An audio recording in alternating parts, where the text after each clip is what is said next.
A paz do Senhor Jesus Cristo, seja muito bem-vindo em nosso canal Escola Bíblica. Eu sou o seu irmão, o presbítero Carlos Henrique, e venho através deste vídeo lhe oferecer um áudio do livro de apoio da lição de número 12, que tem por título O Diácono. Nem todas as pessoas têm um livro de apoio, mas aqui através do nosso canal você pode estar aí recebendo esta ferramenta de suma importância para os professores e alunos da Escola Bíblica Dominical, onde você vai aprender mais e mais acerca da lição. Se você está aqui pela primeira vez, se inscreva em nosso canal, deixe também o seu like, porque isso nos ajuda muito. Toda semana estamos postando vídeos aqui em nosso canal, tanto as lições bíblicas comentadas, o subsídio da Escola Dominical, como também o áudio do livro de apoio, como estamos fazendo agora. Amém? Em seus ensinos, Jesus não especificou como seria a organização da igreja. Nos diversos lugares por onde seu evangelho haveria de promover a conversão de muitas pessoas pelo poder do Espírito Santo, ele garantiu que haveria de edificar a sua igreja e as portas do inferno não prevaleceriam contra ela. E a igreja cresceu e se expandiu pelo mundo todo.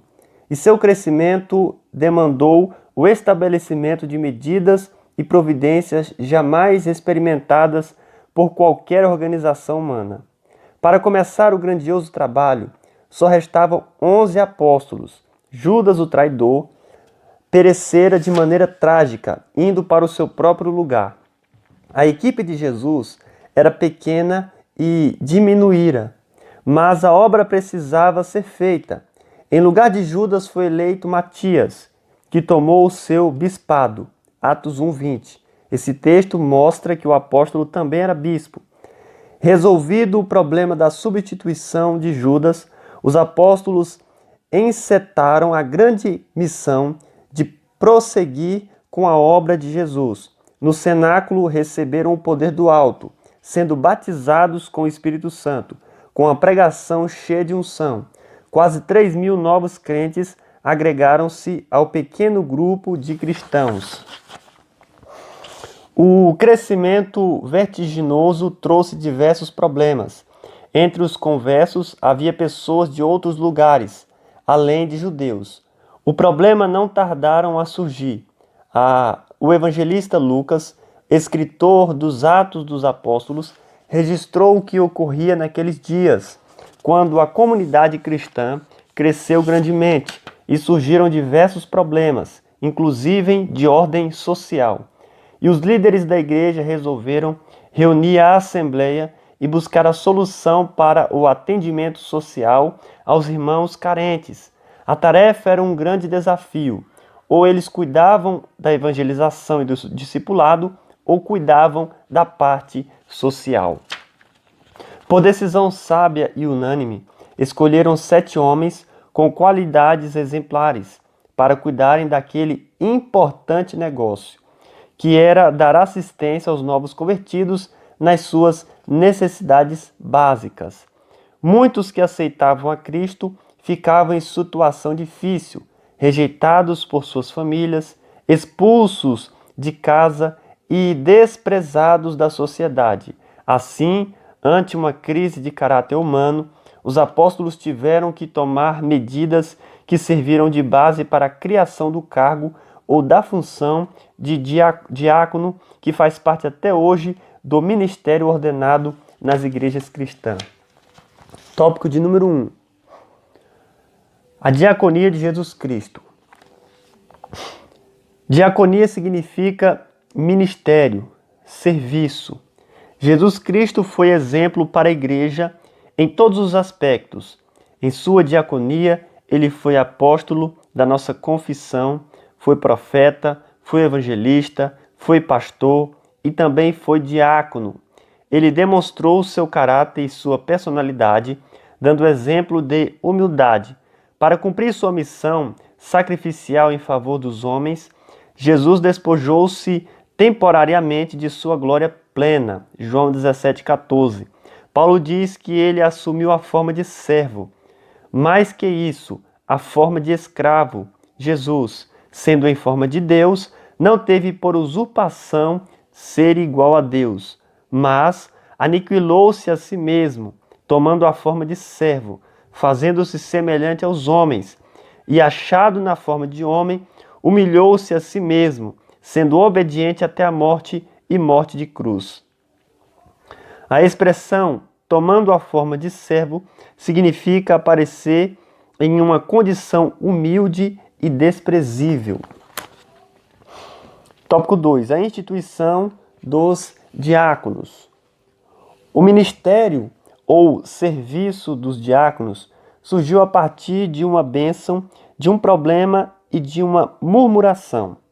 A bênção foi o crescimento extraordinário dos que criam em Jesus e o aceitavam como Salvador, deixando o judaísmo e outras religiões e tornavam-se cristãos. O problema foi causado pela situação social de muitos que aceitavam a fé, especialmente envolvendo viúvas dos gregos ou gentios, que aceitavam o evangelho. A murmuração foi a reclamação desses, que se julgavam discriminados pelos líderes da igreja, em relação ao atendimento de suas necessidades básicas. Diz o texto: ora, naqueles dias, crescendo o número dos discípulos, houve uma murmuração dos gregos contra os hebreus, porque as suas viúvas eram desprezadas no ministério cotidiano. E os 12, convocando a multidão dos discípulos, disseram: não é razoável que nós deixemos a palavra de Deus e sirvamos as mesas. Escolhei, pois, irmãos, dentre vós, 7 varões de boa reputação, cheios do Espírito Santo e de sabedoria, aos quais constituamos sobre este importante negócio. Mas nós perseveraremos na oração e no ministério da palavra. E este parecer contentou a toda a multidão, e elegeram Estevão, homem cheio de fé e do Espírito Santo, e Filipe, e Prócoro, e Nicanor, e Timão, e Pármenas, e Nicolau, prosélito de Antioquia, e os apresentaram ante os apóstolos, e estes, orando, lhe impuseram as mãos, e crescia a palavra de Deus, e em Jerusalém se multiplicava muito o número dos discípulos, e grande parte dos sacerdotes obedeciam à fé. Mas os líderes da igreja foram sábios, não procuraram resolver tamanha questão sozinhos.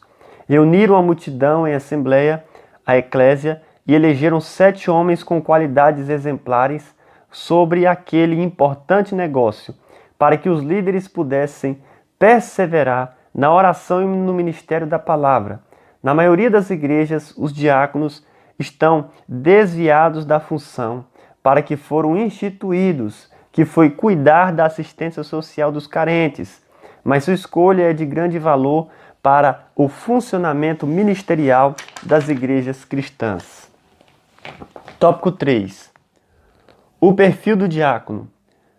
Na conceituação de diáconos, vimos que além de serem considerados servos, serviçais e até escravos, há também a conceituação de ministros. Paulo considerou a si próprio e a Apolo como ministros de Cristo. Pois quem é Apolo e quem é Paulo, senão ministros pelos quais crestes, e conforme o que o Senhor deu a cada um? Na verdade, eles eram diáconos da igreja em Corinto, usados por Deus para a ministração da palavra aos crentes daquela igreja local. Primeiro, qualificações do diácono. Os diáconos tiveram papel muito honroso nos primórdios da igreja. Os bispos e os diáconos eram líderes da igreja. Paulo usou o termo diácono como favorito para si e para seus cooperadores.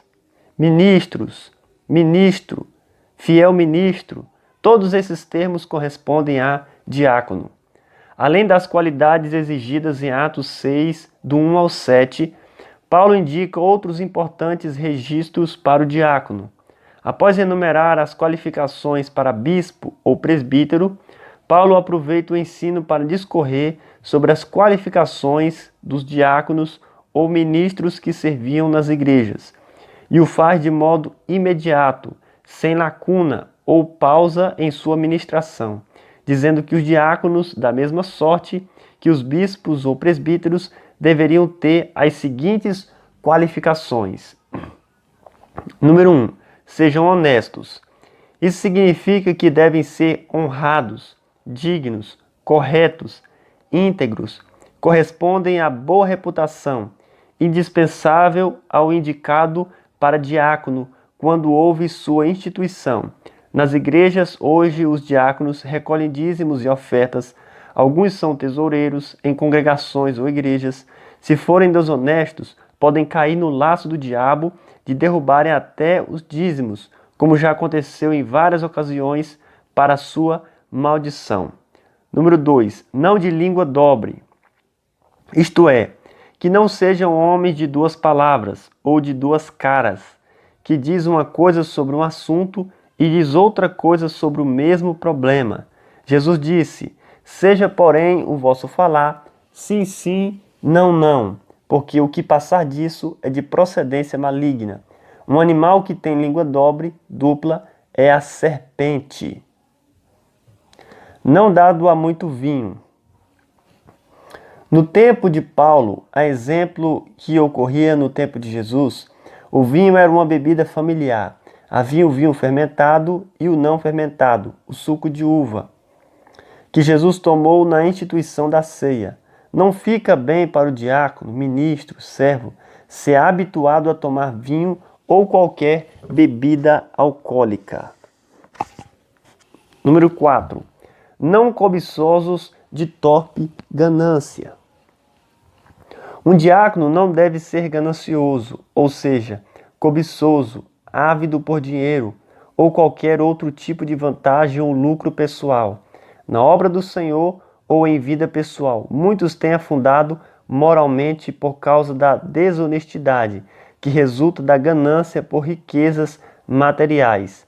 Número 5. Guardando o ministério da fé em uma pura consciência. Esse ministério é a revelação de Deus através de Cristo. É a sabedoria de Deus oculta em mistério.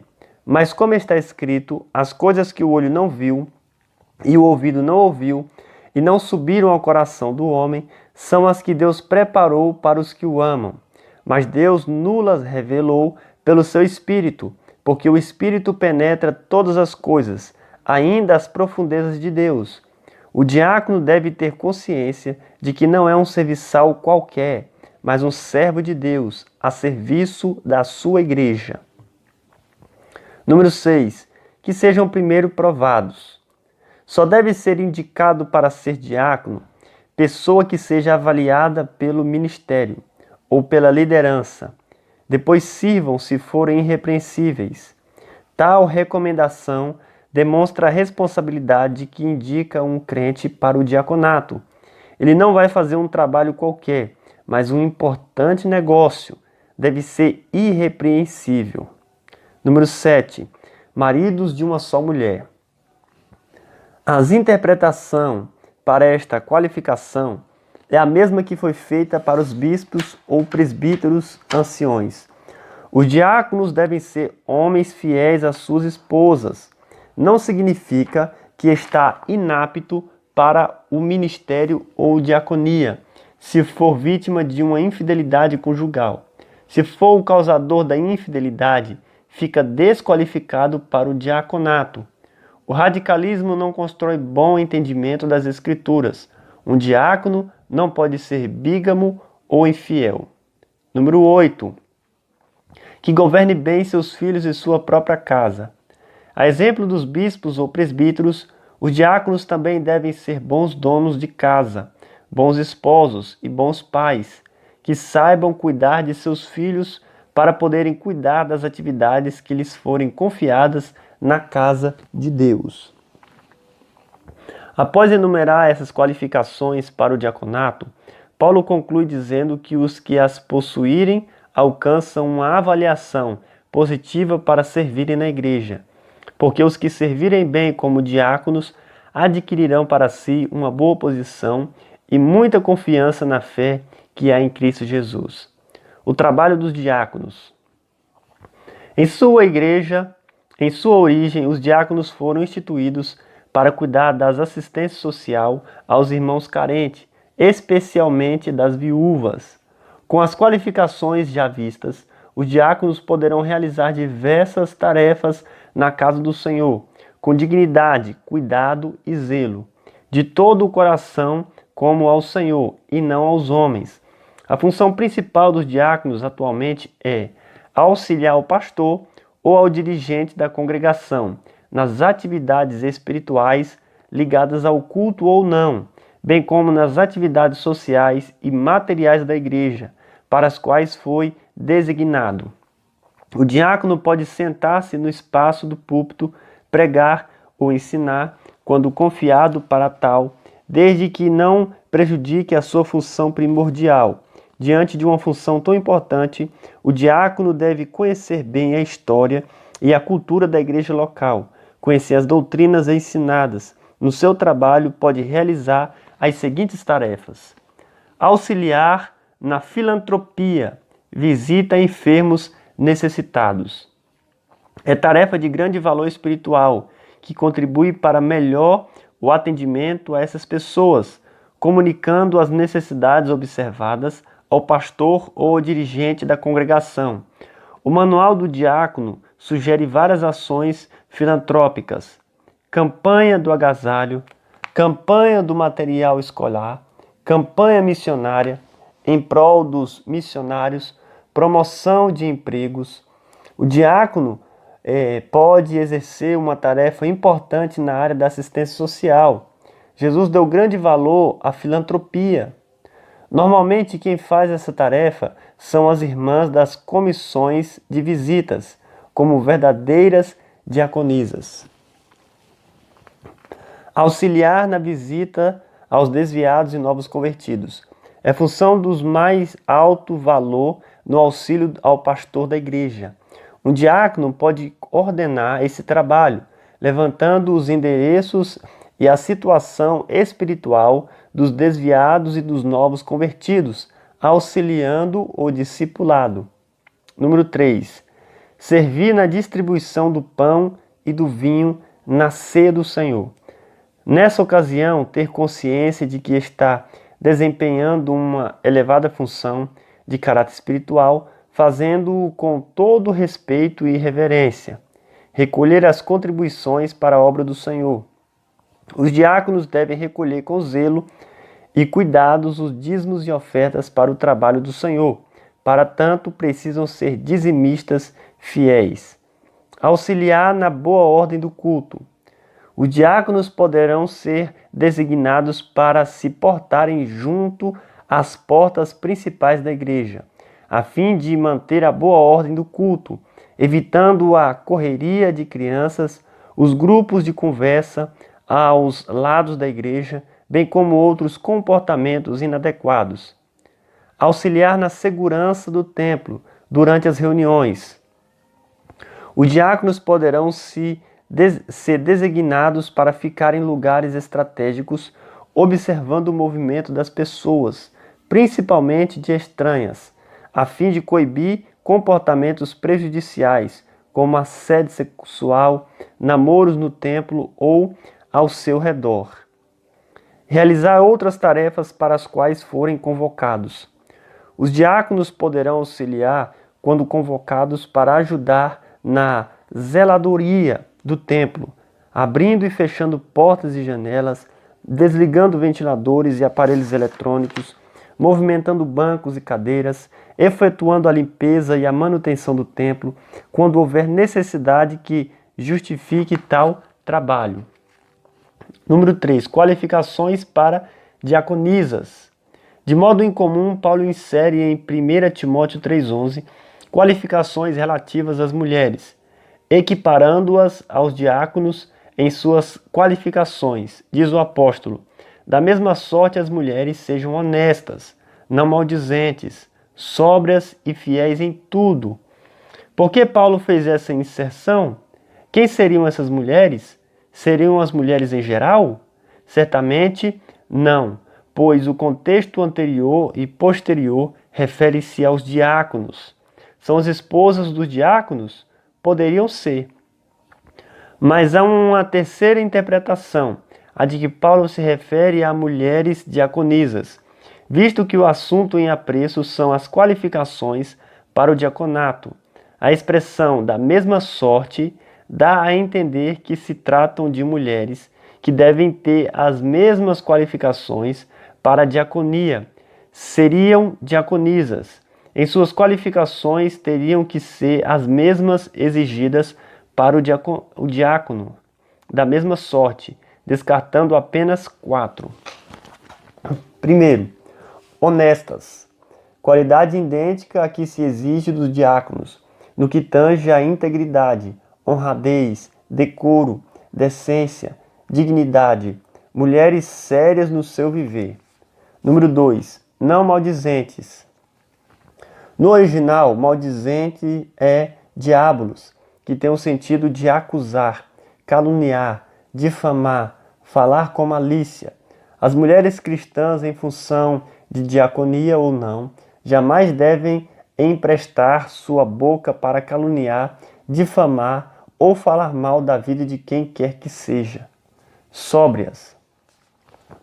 Qualificação idêntica que se exige do bispo ou do diácono é ser moderada, contida, comedida, simples, sem exageros. Essa sobriedade deve ser cultivada no falar, no agir, no modo de vestir, de entrar e sair diante da igreja, para que não dê motivo para murmurações ou críticas. Fiéis em tudo. Fiel é aquele que guarda fidelidade, que cumpre seus contratos, fiel às suas promessas, constante, perseverante. O dicionário Aurélio Online, uma serva de Deus que executa importante trabalho na igreja, precisa ter essa qualidade cristã: fiel na igreja, fiel em casa, fiel com o esposo, com os filhos ou com os de fora. Assim fazendo, glorificará a Deus com sua vida. Tradicionalmente, as igrejas cristãs em geral não consagram mulheres a diaconisas, mas nos últimos anos é grande o número de igrejas que o fazem, dando às mulheres a oportunidade de servirem como diaconisas.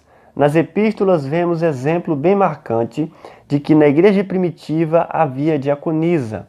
Um exemplo significativo é o de Febe, escrevendo aos Romanos. Paulo faz recomendação especial acerca dela.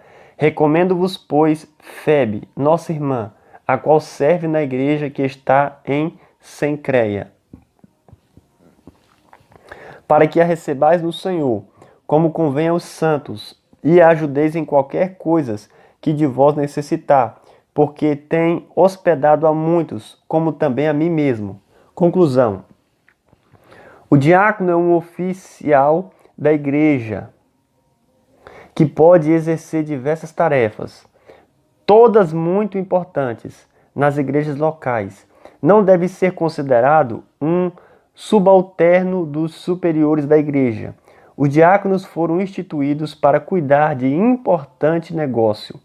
Quando a comunidade cristã cresceu e surgiram problemas que demandavam atenção e cuidado, principalmente quanto aos necessitados e carentes sociais, hoje eles são utilizados em trabalhos diferentes, mas seu valor deve ser considerado pela liderança das igrejas. Em sentido lato, todos somos diáconos, pois todos somos servos de Deus.